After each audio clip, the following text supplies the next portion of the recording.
In the year 510 BC, Athens overthrew the tyrannical rule of Hippias with the help of Cleomenes I, king of Sparta. The deposed ruler fled to Sardis, seeking refuge with the Persian satrap Artaphernes. Hippias promised the Persians control over Athens in exchange for their aid in restoring him to power. The Athenians, outraged by this betrayal, demanded his expulsion, and when the satrap suggested that they reinstate him, Athens realized that she was now at war with the Persians. To assist their fellow Ionian cities in their rebellion against Persian rule, Athens sent 20 ships, while Eretria also pledged her support to the Ionian Greek cities. Despite the limited effectiveness of this aid, Darius was alarmed and sought retribution against the two cities. In 492 BC, he dispatched Mardonius via a land route to Europe to consolidate Persian control over Thrace and Macedon. Although successful in his mission, Mardonius and most of his force were lost in a fierce storm off Mount Athos, with the remainder forced to retreat to Asia, suffering significant losses along the way. Darius, undeterred by the setback, decided to launch a naval expedition in 490 BC, led by Artaphernes and Datis, a skilled admiral of Median descent. Their primary objective was to bring the Cyclades into the Persian Empire, punish Naxos, and then march south to Greece, where they would force Eretria and Athens to submit to Persian rule or face destruction. The Persian force successfully attacked Naxos and then arrived at Euboea, where they besieged, captured, and burned Eretria. Their next target was Athens, which was located down the Attica coast. The Persians made their way south with the intention of completing the final objective of their campaign, punishing Athens. The Persians, heeding the counsel of exiled Athenian tyrant Hippias, landed at Marathon, a bay approximately 27 kilometers northeast of Athens. The majority of their infantry consisted of Takabera archers, as evidenced by various factors. Herodotus makes no mention of the shield wall typically employed by the heavier Sparabera formation in his account of the Battle of Marathon, unlike in his descriptions of the Battle of Plataea and the Battle of Mycale. Moreover, the Poikile Stoa's depiction of the battle, as recounted by Pausanias, features only Takabera infantry. It is also more plausible that the Persians would have dispatched the multipurpose Takabera soldiers for a naval operation rather than the specialized Sparabera heavy infantry. The Takabera troops bore small woven shields that were likely inadequate for deflecting the hoplite spear thrusts. The Persian army's usual tactic was for their archers to unleash volleys of arrows to debilitate and disarray the enemy, while their exceptional cavalry decimated the foe. Historians have estimated the infantry's numbers to range from 20,000 to 100,000, with a consensus of around 25,000, while the cavalry numbered around 1,000. Herodotus specifically mentioned the Persians and the Sacae's presence in the center of the Achaemenid line during the battle.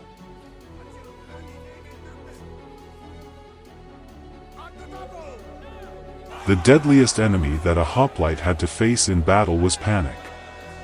All it took was for one man to despair of victory, to abandon his place in the line, to drop his shield and start shoving his comrades aside in a desperate scrabble to the rear, and a shudder of dread might pass through the whole phalanx, and that single soldier's flight become within seconds a general rout. Herodotus did not provide a specific number for the size of the Athenian army during the Battle of Marathon. However, other ancient historians such as Cornelius Nepos, Pausanias, Plutarch, and Justin recorded that there were around 9,000 Athenians and 1,000 Plataeans, or possibly 10,000 Athenians and 1,000 Plataeans. These estimates are consistent with the number of troops that Herodotus stated were sent to the Battle of Plataea 11 years later. Pausanias also observed the names of former slaves who were granted freedom in exchange for military service on the monument to the battle. Modern scholars generally consider these figures to be reasonable.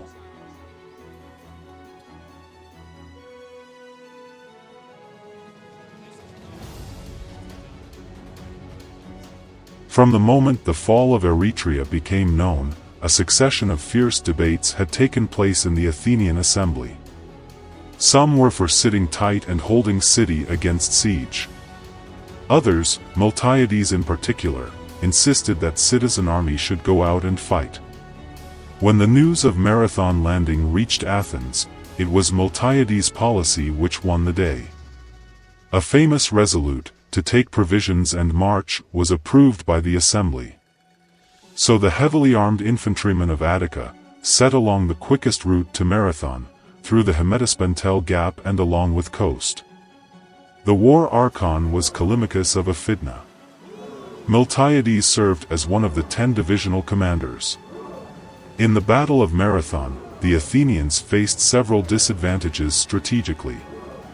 They had to gather all available hoplites to confront the Persians, and even then they were outnumbered by at least 2 to 1. As a result, Athens was left vulnerable to a secondary attack in the rear, leaving the army cut off from the city. Furthermore, if Athens were to be directly attacked, there would be no defense against it. In addition, if the Athenians were to lose the battle, Athens would be completely defeated since there were no other Athenian armies available. Thus, the Athenian strategy was to keep the Persians at Marathon, blocking both exits from the plain to prevent being outmaneuvered. The Persian strategy, on the other hand, was primarily determined by tactical considerations. The Persian infantry was lightly armored and no match for hoplites in a head-on confrontation.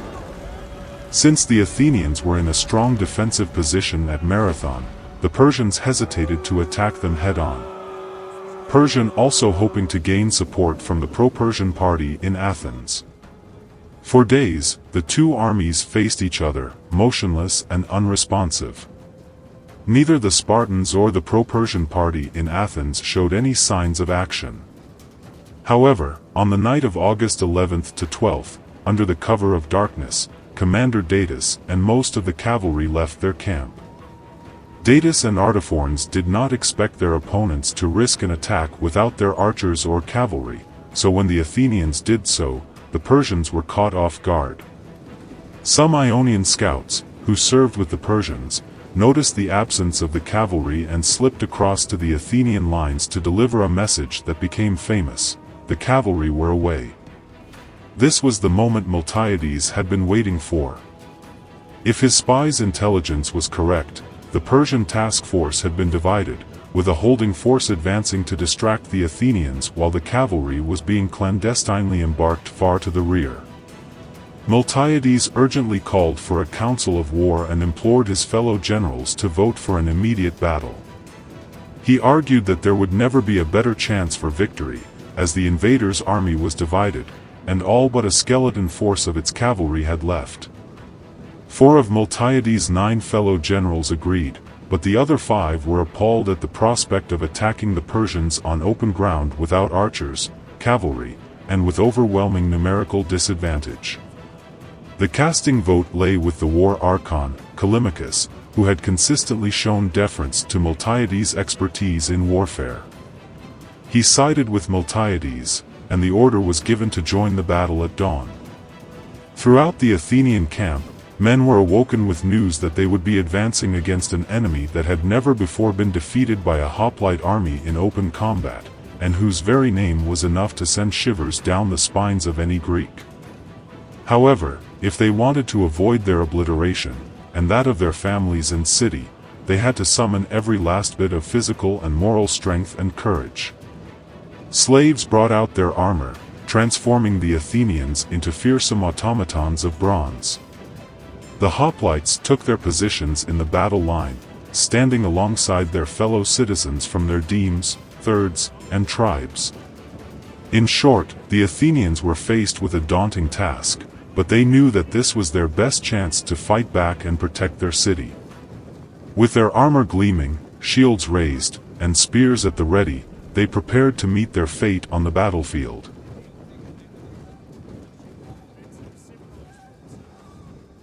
Callimachus, who held the position of war archon, took charge of the right flank in accordance with tradition. The Plataeans were positioned on the left flank, while Themistocles and Aristides, both up-and-coming leaders of the democracy, led their tribes in the center of the phalanx, which was its most vulnerable spot. Miltiades, who had been given overall command for the day, stood in a position where everyone could hear him. He raised his arm, pointed to the Persians, and shouted to them. The hoplites lowered their helmets, raised their shields, and shouldered their spears, creating a shimmering line of metal along the front. This was the moment of no return. As they moved forward, each member of the phalanx was encased almost entirely in metal, which made it difficult to see or hear what was happening around them. The braying of trumpets was barely audible, and the enemy ahead of them was barely visible. The only sensations that seemed real were the sudden jolts of their fellow soldiers on either side and the weight of the men behind them. Despite these challenges, the phalanx moved forward, keeping its formation intact and showing no signs of breaking. They began their charge down into the open expanse of the plain. All the soldiers were carried forward by a mix of fear and excitement in that moment. It was understood that if just a few within the shield wall were afraid, it could result in fatal consequences for everyone. However, the opposite was also true. Even a soldier trembling with fear, wetting himself and soiling his cloak, could find strength in being part of a group of friends, family, and fellow free citizens, moving as one against a powerful enemy. It was this sense of unity that allowed Athenians to take on an invincible foe and cross what many believed to be a plain of death. In later years, there were extraordinary tales told of this advance.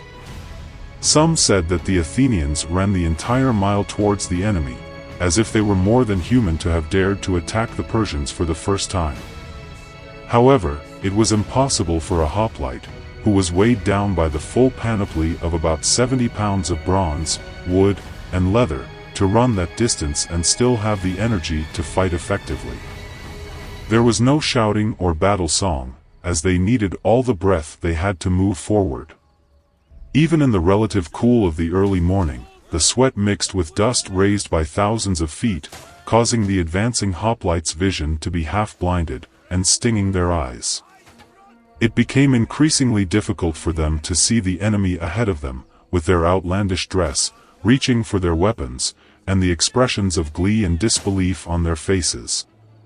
Soon, as the Athenians crossed deeper into no man's land, the first arrows began to hiss down upon them.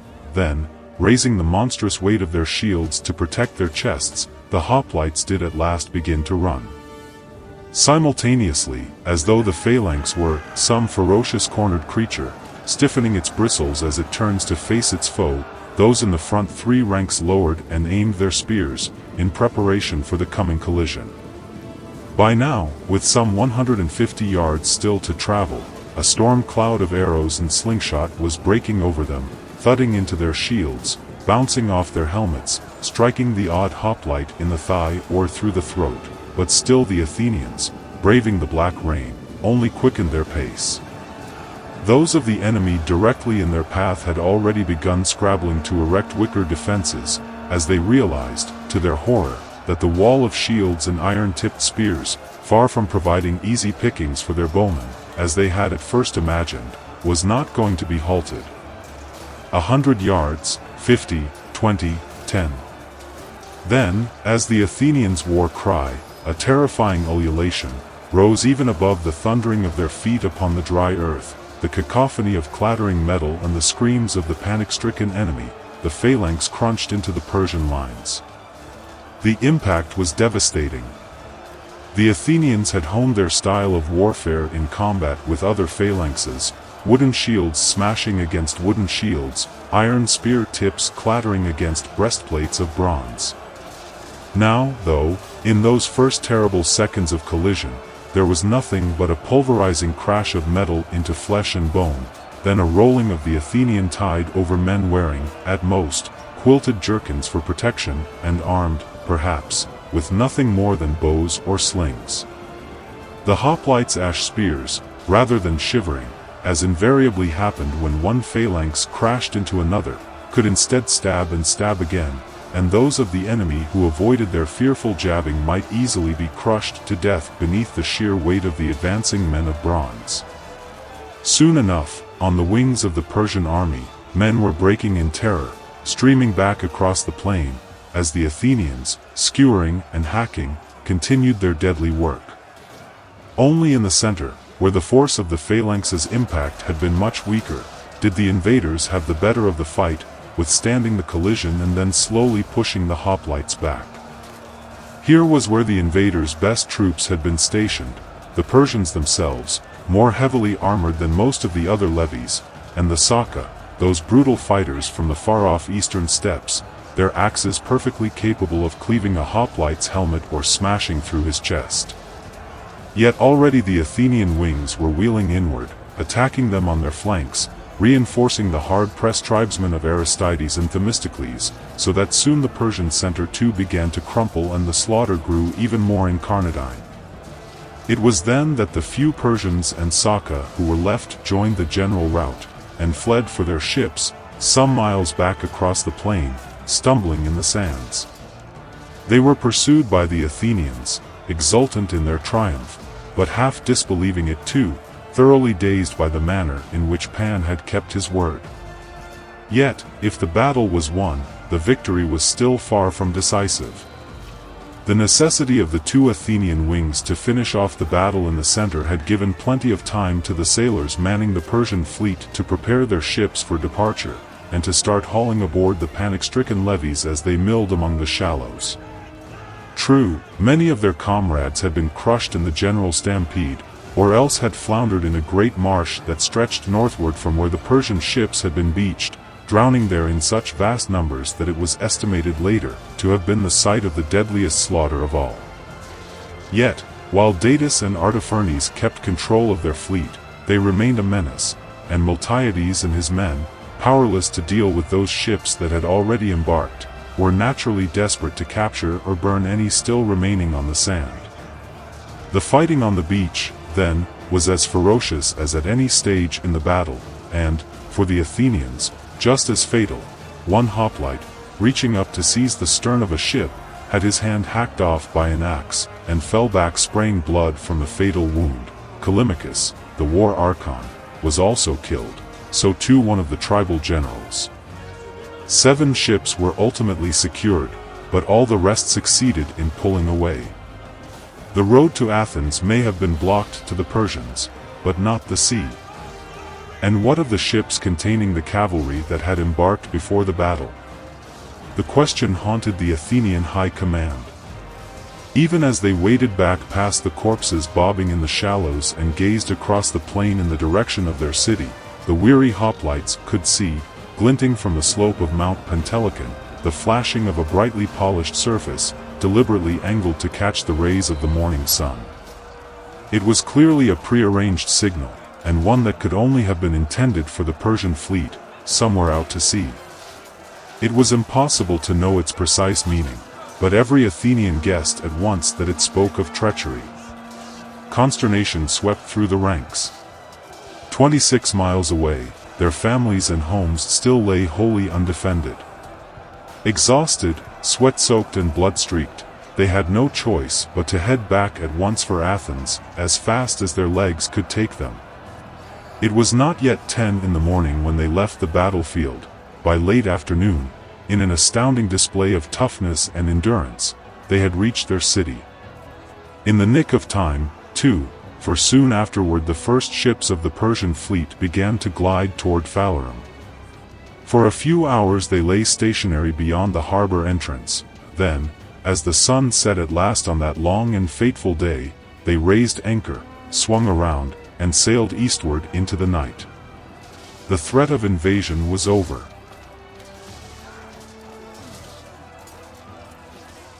So it was that Athens escaped the terrible fate of Miletus and Eretria, and proved herself, in the ringing words of Miltiades, a city fit to become the greatest of all in Greece.